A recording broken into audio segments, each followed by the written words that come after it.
Hi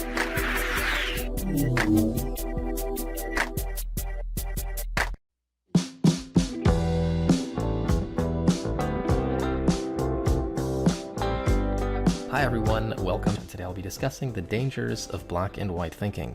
Black and white thinking is the tendency to think in extremes. While it is normal from time to time to use black and white thinking, developing a pattern of dichotomous thinking can interfere with your health, relationships, and your career. The official psychological term for black and white thinking is splitting. Black and white thinking is essentially a defense mechanism developed in early childhood in order to feel in control. Essentially, when a child is being abused, they feel out of control, and in essence, they are helpless to their abuser, to their perpetrator. And therefore, black and white thinking offers a sort of control tactic or feeling that the individual is in control. When they think in terms of all or nothing, it doesn't allow for nuances, and it allows the individual to feel like they are the ones who determine what is good, what is bad, what is right, and what is wrong, essentially feeling control in their out of control state. Now, those who think in terms of black and white are extremely rigid and have a very difficult time seeing things in shades of gray. Black and white thinking, like I mentioned, is a trauma response in order to compartmentalize and categorize things in order to make sense of a chaotic and very unpredictable world. It's an ego defense in order to feel in control. Seeing things as all or nothing, good or bad, right and wrong, allows for a sense of predictability and a feeling like one can protect oneself from threats that might show up. Those who are engaged in this ego defense will have a very difficult time being wrong and have a difficult time seeing things from other people's perspective. They're usually very defended in their way of thinking and their way of seeing, and will have a difficult time integrating new information and allowing somebody else's opinion to show up without feeling like it is a threat. It is a very primitive defense, and it does not allow for growth.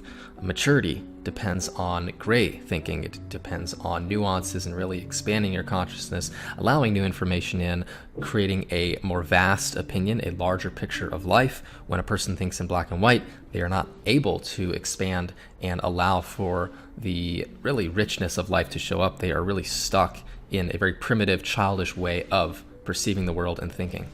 The following are some of the ways that black and white thinking can really hurt your mindset. I'm going to quote from an article. This one is labeled 5 Ways Black and White Thinking Poisons Your Perspective. This is an article by Raina, Gattuso. First, she mentions that black and white thinking can negatively impact your relationships. For example, if you feel like your partner is the most wonderful person in the world until they are the worst person in the world. This cycle of love-hate, down, up, good, bad can be seriously stressful for any relationship. In some cases, these wild lows and highs can be a sign of something more serious than black and white thinking, for example, like abuse. But in the context of otherwise healthy relationships, black and white thinking can impact your comfort with each other and prevent a deeper bond based on acceptance. Number 2 reason she quotes is it can hurt your self-image. All of us have wondered if we are bad people or good people. In reality, most of us fall somewhere in between with both good and bad qualities. When we think in terms of black and white, however, you risk being overly self-critical and refusing to see your faults. Black and white thinking can make you hypersensitive to others' opinions and make it very difficult to accept criticism without deep insecurity. This can prevent you from genuine growth and self-compassion. The next is it can hold you back from success. Like all aspects of life, work will have good days and bad days and many days that are somewhere in between. But if you think in terms of black and white, you may internalize every failure and even have unrealistic expectations of success. 4th reason, it can literally change how you feel. According to psychological research, thinking in binary terms in black and white can actually change the way you perceive the world, effectively conditioning you to miss nuances. And 5, it can signal a deeper issue. While everyone experiences black and white thinking to some extent, extreme black and white thinking can also be a symptom of mental illness. She mentions that borderline personality disorder, those with this disorder will experience intense black and white thinking, which can change one's perspective of the relationship with others and with themselves. While black and white thinking doesn't necessarily mean a person has BPD, borderline personality disorder, or a mental illness, it's definitely worth seeking a therapist if you are having a difficult time or feel distressed in any way because of it. So black and white thinking is the mind's way of keeping things in context and assuring that there is no threat available. Essentially, by having everything in compartmentalized states, a person is able to predict what might happen, and therefore, by being able to feel in control, they will assure that there is no threat. Essentially, it's defending against the wounds. If a person has been wounded, they're going to want to be in control. They're going to want to keep things in front of them and make sure that nothing that happened in the past can happen again. Essentially, it is a fear response that locks a person in psychological prison.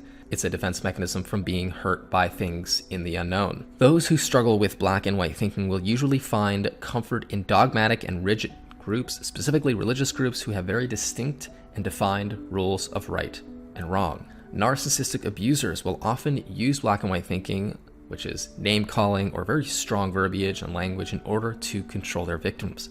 By categorizing life in terms of all or nothing, the victim can bully and manipulate victims in a certain way, a way that will really turn them into the most effective narcissistic supply. It takes the ability to emotionally regulate in order to think in terms of gray. Those who are wounded will have a very hard time with this because they will have a difficult time emotionally regulating. The more wounded a person is, the bigger the urge to control their internal and therefore their external world through rigidity and black and white thinking in order to feel more in control. Victims of abusers who use black and white thinking, all or nothing thinking, describe having to walk on eggshells in order to not to trip up their abuser's wounds and have them react strongly, lash out, punish, and abuse when they feel slighted, disrespected, and when they determine that the victims are now in a quote-unquote bad category. Black and white thinking does not allow for the nuances and the many ways that life can be understood. It struggles to integrate outsiders' opinion and usually views the opinions of others as wrong. The way I see it is that life exists in the gray. The lighter the shade of gray, the more you can expand your consciousness and, like I mentioned, integrate new information and ultimately grow as a person. Nothing can be known as absolute fact, and therefore black and white thinking oftentimes gets in the way of our ability to be at peace with ourselves and actually grow and mature. It takes maturity to see the world in gray.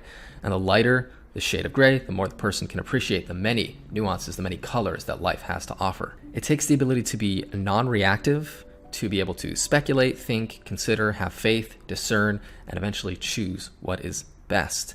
This takes a certain amount of trust and the ability to be wrong and use new information that's received without the threat of one's belief system being proven wrong. It requires suspending one's feelings towards a certain opinion, towards a certain idea, towards a certain belief, and venture into the unknown, something that is very scary and oftentimes very triggering for abuse victims. I want to end off with a quote, this one by Scott Fitzgerald. He says that the test of a first-rate intelligence is the ability to hold two opposing ideas in mind at the same time and still retain the ability to function.